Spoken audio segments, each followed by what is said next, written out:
I've always considered myself a giver. That's not me fishing for praise. It's just the truth. I grew up one of 5 in a small Midwestern town where you either learned to share or you got left out. I learned early that the best way to survive was to show up, bake the casserole, clean up the dishes, drive someone else's kid home. I was dependable. Unshakably so. And when I married and had my son Ryan, that same instinct kicked in harder than ever. I became the kind of mom who made lunches with handwritten notes, who stayed up sewing Halloween costumes, who clapped too loud at every middle school band concert. And when his father walked out when Ryan was 12, when my whole world cracked, I didn't let him see me cry. I just picked up a second job and made sure he still made it to soccer.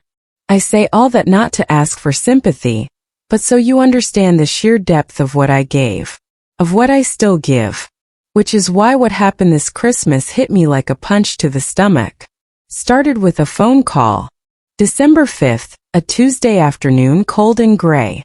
I was in the living room, wrapping stocking stuffers while the first batch of gingerbread cooled on the counter. I had already prepaid the caterer, small business friend of mine, gorgeous stuff, mini quiches, honey ham, vegan sides for Karen, my son's mother-in-law. I had finished decorating the house from top to bottom, and for the first time in a long time I was feeling proud. Like maybe I was finally getting some holiday magic right again. The phone buzzed. My daughter-in-law's name flashed on the screen. "Hey, Jenna." I answered, chipper. "Everything okay?" She didn't even say hi. "Hey, so I just wanted to call and give you a heads up," she said, her voice clipped. "This year, we're doing Christmas a little differently." My heart gave a tiny lurch. Differently how? "Oh," I said, trying to keep it light. "What's the plan?" There was a pause. One of those weighted silences that mean trouble. "We've decided to just do Christmas at our place this year," Jenna said. "Just us and the kids. Ryan thinks it's better that way. You know, simpler." The way she said simpler made me feel like I was a cluttered corner of a forgotten storage room. I waited for her to add the rest. But there was no rest. "So what day should I bring dessert?" I asked, trying to make it sound like a joke. "Christmas Eve? Christmas morning?" Another pause. "Actually," she said, and this time there was steel in her voice, "we're trying to keep it really intimate. Just the 4 of us. No extended family this time." Extended family? I'm not extended family. I'm his mother. I didn't say that. I couldn't. Instead I said, "I see." And that was all. I hung up the phone and sat there in my silent, decked-out living room, surrounded by twinkling lights and paper snowflakes my grandkids made last year. And I swear to God, I felt the air suck out of the room. It wasn't even the disinvitation itself. Not entirely. It was the way it was done. I had hosted Christmas every single year for 15 years. Even the year I had pneumonia. Even the year Jenna's mom accidentally double-booked with her sister and showed up 4 hours late. I carved the turkey. I labeled the allergy-friendly dishes. I wrapped presents for the grandkids from Santa, because I was the only one who remembered which color ribbon each kid liked. And now I was being told casually, coldly over the phone that I was out. I could have begged. I could have cried, demanded to know why. But something inside me shifted. It wasn't rage exactly. It was a quiet kind of fury. A clarity I hadn't felt in years. They didn't want me there? Fine. They wouldn't get me there. Or anything else either. I sat with the hurt for exactly one evening. Didn't call anyone. Didn't cry. Just sat there with a glass of wine and watched the fake fire flicker on my TV screen. And I thought about every time I had bitten my tongue when Jenna made snide comments about my old-school cooking. Every time I got my grandson a toy only for her to return it because it had too many plastic parts. Every time I showed up with a smile, even when I was overlooked or corrected or flat-out disrespected. And I thought about Ryan, my son, who didn't even call himself, who thought it was better this way. That night I slept like a rock. And the next morning I got to work. I started with the catering. A full Christmas Eve day spread, paid for, confirmed, and scheduled for delivery. I called my friend Susan, who runs a boutique catering company in town. She's been doing our holidays for years.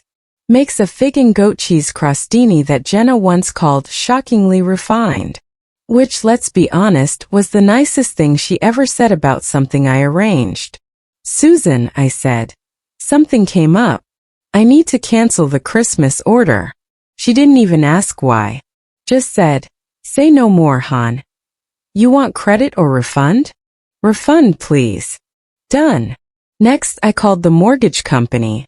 See, here's something Jenna didn't know. When Ryan got married, they were struggling financially.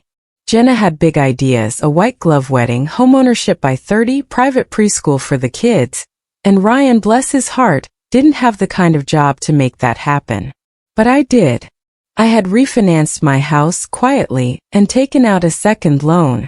I'd helped with the down payment, paid off their car, even co-signed the mortgage on their current home to get them a better rate. It was never meant to be permanent. I just wanted to help them get on their feet.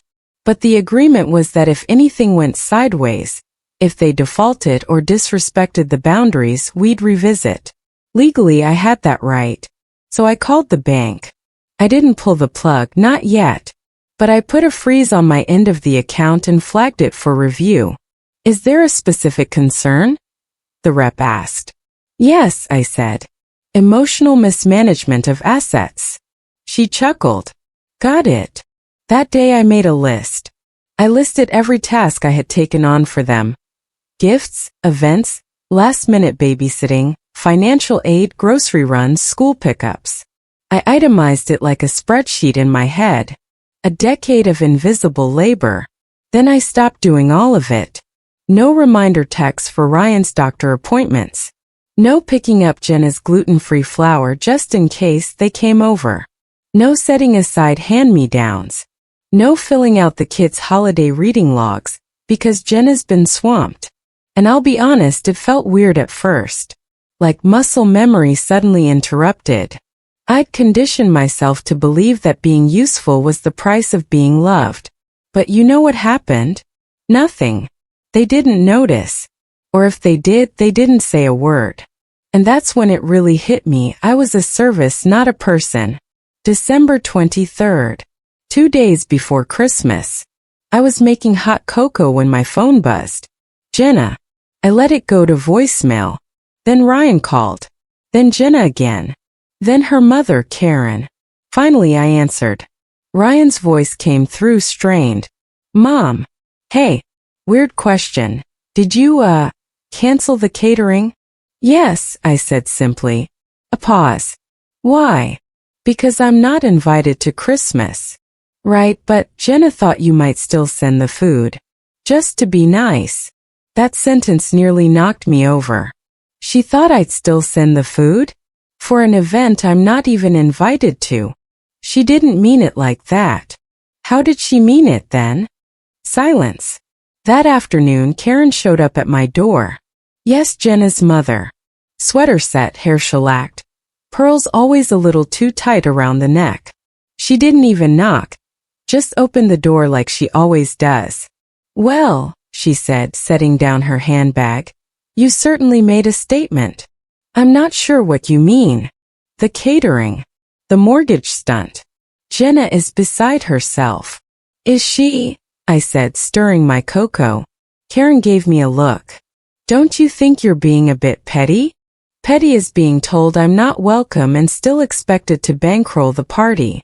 You're punishing the children. No, I said quietly.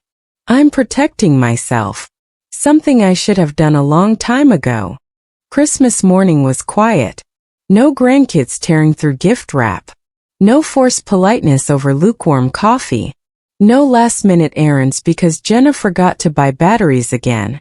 Just me, my robe, and a cranberry orange scone I baked for myself. I went for a walk in the park around noon. Watched a couple build a snowman. Listened to a podcast about boundary setting. Felt the cold on my cheeks like a baptism. Around 2 p.m. my phone started buzzing again. Ryan. Then Jenna. Then, surprisingly, my granddaughter Sophie, 11 years old, calling from her iPad. Grandma? Where are you? Mommy said you were busy, but I don't think that's true. I sat on a bench and took a deep breath. I'm at home, sweetheart. Are you mad at us? No, baby. I'm just taking care of myself. Oh, Mommy burned the ham. Daddy tried to fix it and dropped it on the floor. We had cereal. I smiled a little. Sounds like a Christmas to remember. I miss you. I miss you too. Then she whispered, Can I come over next week? Just me. My heart broke and healed all at once. Yes, absolutely. December 27th. Ryan asked to come over to talk. I said yes on my terms. No Jenna. No kids. Just him and me. He showed up looking like a man who hadn't slept in days. I didn't know it would go like this, he said, sinking into the couch. I just thought 1 year without the big fuss. It's not about 1 year, I said calmly. It's about a pattern. You and Jenna have gotten very comfortable taking and very uncomfortable giving. That's not fair, isn't it?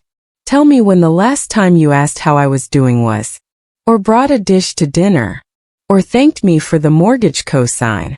Hell, when was the last time you bought me a birthday card? He looked down.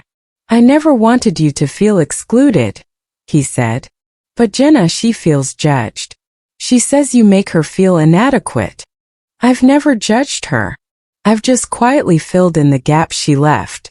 Maybe that made her uncomfortable. Maybe she expected me to do it forever. He nodded slowly. I think we took you for granted. You did, I said. But here's the good news. I've stopped allowing it. January came. The tree came down. The lights were packed away. And for the first time in years, I didn't feel depleted after the holidays. I started volunteering at the library again. Took a ceramics class. Spent Sundays drinking coffee and reading a novel cover to cover. Ryan began checking in. Small things at first, a text, a meme, a quick call. Then one day he showed up with flowers. Jenna stayed distant. Frosty. That's fine. Let her. Sophie started coming over every Wednesday after school. We bake cookies or paint or read. She asked if I'd help her with her science fair project. I said yes. One day she asked, Grandma, are you still mad at Mommy? I thought for a long time before answering. I'm not mad. I'm just done pretending everything is okay when it's not. I used to think love meant giving everything. Every ounce of time, money, patience. But now I know it also means respect. For them and for yourself. When someone shows you again and again that your worth is tied only to what you provide, they don't love you. They use you. Jenna thought disinviting me would be a quiet dismissal. That I'd take it on the chin and still send the ham and mashed potatoes. What she didn't count on was that I'd take it as permission. Permission to stop bleeding myself dry. Permission to say, no more. And in doing so, I didn't just protect my peace. I reset the entire family dynamic. Do they like it? Maybe not. But they've learned something. If you push the person holding the structure together out of the picture, the whole damn thing comes down. It was mid-January when Jenna came to my door. Not unannounced exactly. She texted first, just one word. Talk. I stared at the screen for a while. Thought about ignoring it. Thought about sending back a polite maybe another time. But part of me was curious. So I told her, come by at 4. Just you. She arrived precisely on time. No makeup. No kids. Dressed in one of those beige sweaters she always wore when she wanted to project humility. I opened the door and we stood facing each other for a moment, like opponents in a chess match. Except one of us didn't know she'd already been checkmated. I led her to the kitchen. Offered tea. She declined. I'm not here to fight, she said. Good, I replied. I don't allow that in my home. She flinched just barely. I wanted to say I'm sorry for how we handled Christmas. Which part? Her jaw clenched. All of it. That was something. I know I've been hard on you, she said, tracing her finger along the edge of the table. I felt judged, and instead of talking about it, I got defensive. That's fair, I said. And I enabled it. I allowed myself to be taken for granted. We sat in silence for a moment. Then she said, "The kids missed you. Ryan misses you. I do too. In my own way. That's not enough anymore," I said gently. "Missing me isn't the same as valuing me." I know. And then the twist I didn't see coming. "I've been thinking about therapy." I raised an eyebrow. "For me," she clarified. "For us. Family therapy." I told her I'd think about it. And I did. For 3 full days. Not because I was eager to forgive, but because this moment was the blueprint I'd been trying to give her all along. Accountability, repair, growth. And for the first time, it wasn't me dragging her toward it. We started sessions the next month. Just Jenna and me at first. Then Ryan joined. Eventually the kids would be part of it too, but that was later. The therapist asked good questions. Neutral ground. Safe space. I felt like I had to earn love by doing everything. I told them. And I taught you that I didn't have limits. I felt like I could never do things right, Jenna admitted. So I tried to control everything. I just wanted peace, Ryan said. And I thought keeping quiet would preserve it. I didn't realize silence can be a betrayal too. That one hit deep. By spring things had shifted. We weren't perfect. But we were real.